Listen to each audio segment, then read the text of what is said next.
Don 3 की ये controversy काफ़ी लंबी है। अब ये चूँकि कंट्रोवर्सी के मुख्य कर्ता-धर्ता फरहान अख्तर और रणवीर सिंह है, इससे पहले से कंट्रोवर्सी चल रही है क्योंकि डॉन 3 जब शुरू हो रही थी तभी इसके लिए कुछ और स्टार कास्ट सोची जा रही थी। इसमें ऑब्वियसली शाहरुख खान को भी अप्रोच किया गया था, लेकिन बाद में वक़्त बीतता रहा और उस वक़्त रणवीर सिंह की फ़िल्में कुछ ख़ास नहीं कर रही थी, कुछ बॉक्स ऑफिस पर अच्छा कलेक्शन नहीं था। ऐसे में उनके पास सबसे बड़ा जो सहारा था, वो था डॉन 3 का। वो एक बड़ी फ्रेंचाइजी थी जिसको लेकर रणवीर सिंह काफ़ी ऑप्टिमिस्टिक थे और ऑब्वियसली वो उस फिल्म में काम भी करना चाह रहे थे और अपना सब कुछ वो दांव पर लगाना चाह रहे थे। पर ऐसे में जो पैरेलल दूसरी फिल्में भी कर रहे थे, वो कुछ फिल्में कुछ कर नहीं रही थी खास, और ऐसे में फिर धुरंधर निकली। और धुरंधर जो निकली है वो तो सारी दुनिया ही जानती है कि इस वक्त वो हमारे देश के सबसे बड़े बॉक्स ऑफिस के नंबर्स देने वाली फिल्म है। ऐसे में जब आपकी दोनों फिल्में सुपरहिट हो जाती है और आप साल के सबसे बड़े स्टार बन जाते हो,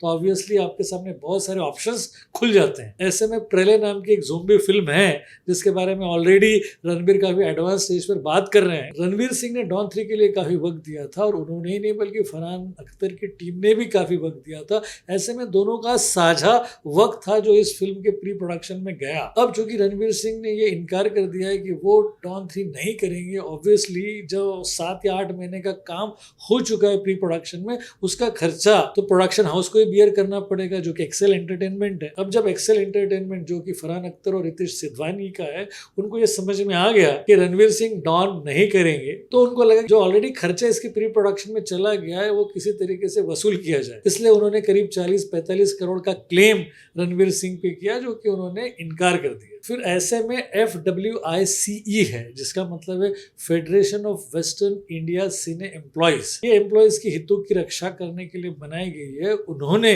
एक प्रेस कॉन्फ्रेंस लेकर ये कहा कि हम रणवीर सिंह के फिल्मों पर बैन कर देते हैं और उस एक्टर पर भी बैन कर देते हैं। इसका सीधा सा मतलब है कि कोई भी फेडरेशन का या फिल्म इंडस्ट्री में काम करने वाला व्यक्ति या एम्प्लॉय रणवीर सिंह के साथ काम नहीं करेगा। उन्होंने ये कह तो दिया, लेकिन उनको ये नहीं मालूम कि एक डेमोक्रेटिक देश में इस तरीके का फतवा डाल देना किसी के खिलाफ एक नॉन गवर्नमेंट ऑर्गेनाइजेशन को रास नहीं आता है। ये गलत होता है अगर वो ऐसा करते हैं। दूसरी बात यह है कि अगर रणवीर सिंह को लगता है कि आपकी यूनियन के लोग उनके साथ काम नहीं करेंगे, तो वो इस देश में नहीं विदेश में शूटिंग कर लेंगे। अगर वो विदेश में शूटिंग कर लेते हैं अपनी आने वाली फिल्म प्रलय के लिए, ऐसे में नुकसान तो हमारे एम्प्लॉयज का ही है। वो देश के किसी भी कोने में काम कर सकते हैं। ऐसे में जो बैन था ये बड़ा इमेच्योर प्रतीत हुआ। उसके बाद जब रणवीर सिंह ने इस बैन के खिलाफ अदालत में गुहार लगाई, तो ऑब्वियसली FWICE वाले बैकफुट पर आ गए और उन्होंने बैन को लिफ्ट कर दिया। बैन लिफ्ट होने के बाद ना ही रणवीर सिंह के खेमे से कोई स्टेटमेंट आया है, ना ही उन्होंने कोई इंटरव्यू दिया है, और ना ही फरहान अख्तर के लॉबी से किसी का नाम आया है। ऐसे में हम ये कह सकते हैं कि डॉन 3 की जो कंट्रोवर्सी है